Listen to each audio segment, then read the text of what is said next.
nga tutuuse ekyatuleese embeera nga basobodde okuba ate ng'etambula ebya Paulo Kafeero buli omu nsuubira akadde kano watuuse asobodde okuba ate ng'abimanya abakubye ennyimba bazikubye akadde kano tukiwuliriza na nnyimba kati omukulu gwe bayita Sebatta ng'obudde obwo omukulu Paulo Kafeero we yafiira 2007 yali akulira abayimbi abakadonkamu oba chairman w'abayimbi bakadonkamu asobodde okuba ate ng'avuddemu omwasi okwogera ku nsonga za Paulo Kafeero baali beebiifinga nno bayina bato era nga beetwala bubi nnyo omukulu Sebatta asobodde okuba ate ng'avaayo n'awabulanga ye ng'omuyimbi ng'eyali chairman w'abayimbi bakadonka mu budde obwo yayogedde bw'ati mu mbeera nga bwesobodde okuba ate ng'etambula abuweereza famire ya Kafeero yabagambye bw'ati nga mpabula nga tekikwatagana oba Kafeero obula njagala nsooka okuwabula nti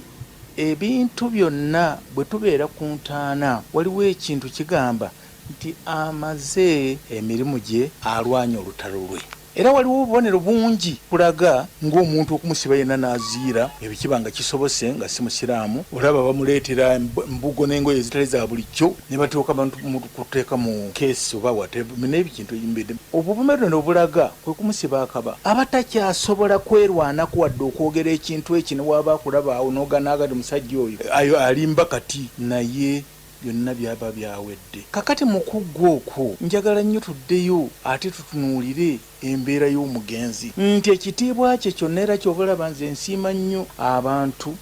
bwe bajja okuziika munnaabwe nga yafudde ne bateekawo ekifaananyi tekintu ekyo tekimala muntu kitiibwa naye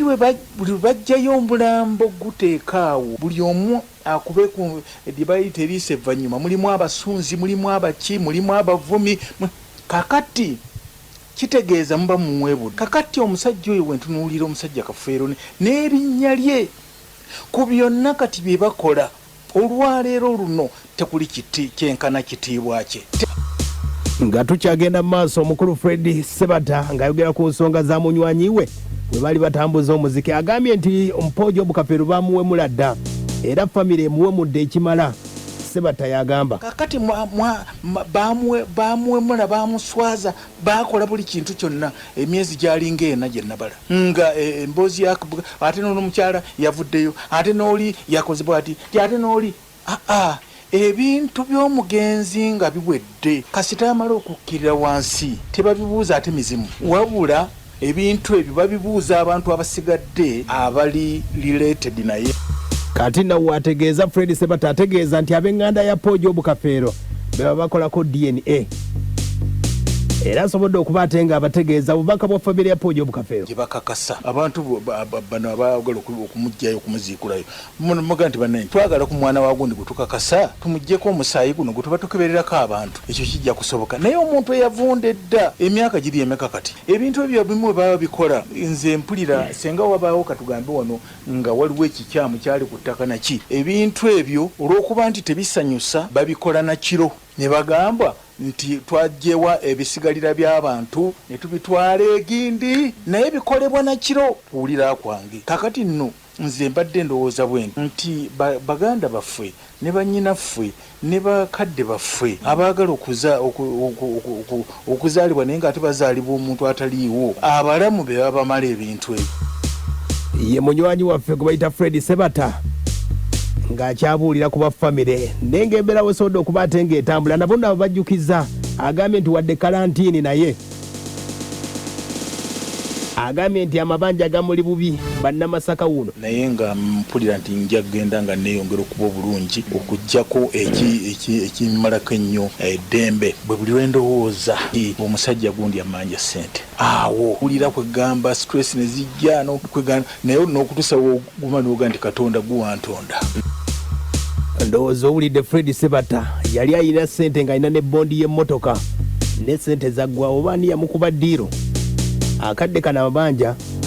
asobodde okuba ate ng'ayogera ku Paulo Kafeero ebbanga lyasobola okuba ate ng'amala naye agambye nti baakolako bato gye nakutegeeza bakolako n'ekivulu ekyali nakivubo ng'aleese ddole w'omwana ayayayaya Sebatta wuno ayogera ekivulu ekyo twakolako nakivubaawo n'omugenzi Kafeero naleeta ddole naye nga nazina lutuma nfisizaawo akadde naye musajja no yanoonya naga nti kole ntya kyava aleeta omwana w'omuzungu nti envuganya eri ennungi era nze mu kugeraageranya kati waliwo ebintu bye tubeeramu awo naye nga olaba ng'omuntu n'okyogera tajja kitegeera wona mulaga nti ekyogera nti abamu tebeebuuza nakwebuuza kati bakyebuuza naye nga nze mmanyi nti abasajja abo bakola nnyo era bandiwummudde bandizenga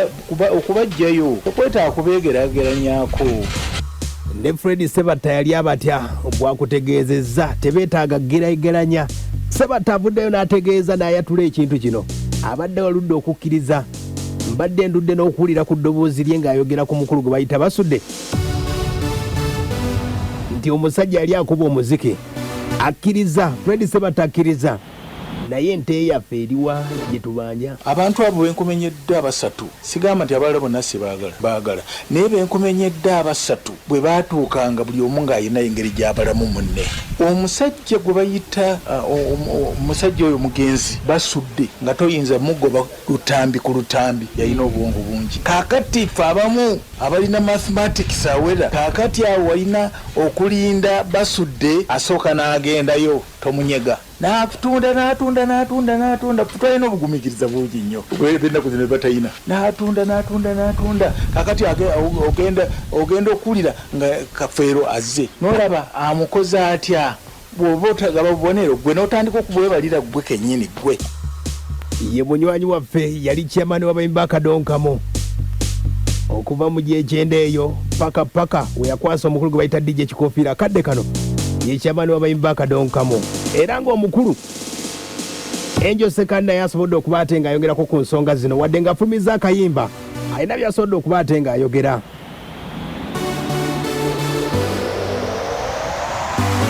Ensonga za bannamwandu Enjo Sekandi Paulo bamuleke Awumule Mirembe bwe muyita abakyala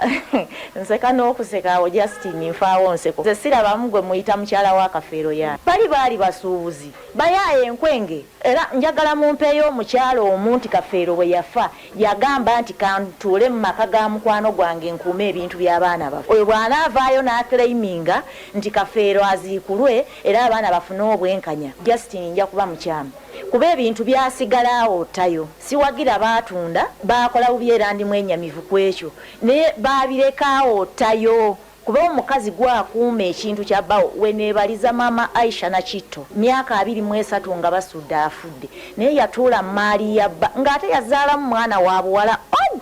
nakati akyali mu maka g'abasudde Bannayuganda. Yembeera eyo bayita Sekandi mukyala wa Enjo Sekandi bamuyita Justin Sekandi ye mukyala oyo g'owulidde era asobodde okuba ate ng'asitudde olutalo lw'amaanyi. Waliwo olutalo olusituse Enjo Sekandi n'omukyala gwe bayita Bisirikirwa asooka kusindikayo omukazi we Enjo Sekandi kati wulya bwagamba Bisirikirwa gwe yeeyita na mwandu wa Kafeero mbukuba wakola kyamaanyi nnyo simanyi wamujjanjaba wazimba entaana okumujjanjaba tetuganye wamujjanjaba naye nga weenoonyeza bibyo wamulaba agonza onoonya kyokwaku kubanga bw'oba wasobola okumubbako omuddaali just omuddaali nga Paulo ye yakusomesa n'akuwa ebyobugagga byakuwa ne bye wabba nga tetumanyi naye omudaali ogwamuleeterwa bafaani be okuva e Bulaaya bambi ng'abamwagala ku mutima agende n'ebitiibwa bye n'ogumwambula. Bannayuganda mwetegereza akatambi ka Paulo nga bamuzinga Bisirikirwa yamwambula. Bisirikirwa gw'omu Paulo tannakutukako nsingo n'ozaalira omukyoli ku ssaawa eno oli mu mawulire ogamba Paulo mwana wa Munnarwanda Paulo yali talina nkwaso zizaala okujulungulula omuntu kwegamba ekitiibwa ky'omusajja kye yakolerera ebbanga n'okivuluga n'okisuula mu ttaka. Yembeera eyo Enjo Sekandi ye mukyala we oyo gwasindika mu ntalo kati bateriwo yabisirikirwa ne Enjo Sekandi oba kyama kiriki wabula Enjo Sekandi n'amalala ge yakyagamba yamanye obuzaale bwa Kafeero ne banagenda ku DNA yabategeezezza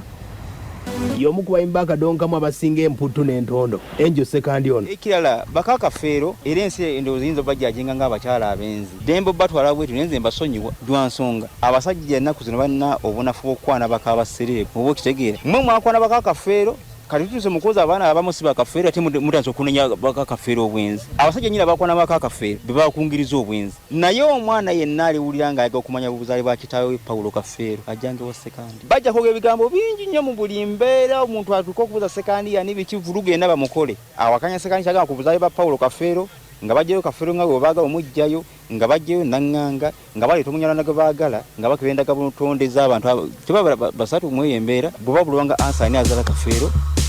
yejo sekandi yagambye yakimala ne batagenda ku DNA abategeeza nti bamukwate bulungi kasajja kano ategeezezza abaana nti banaatunda ettaka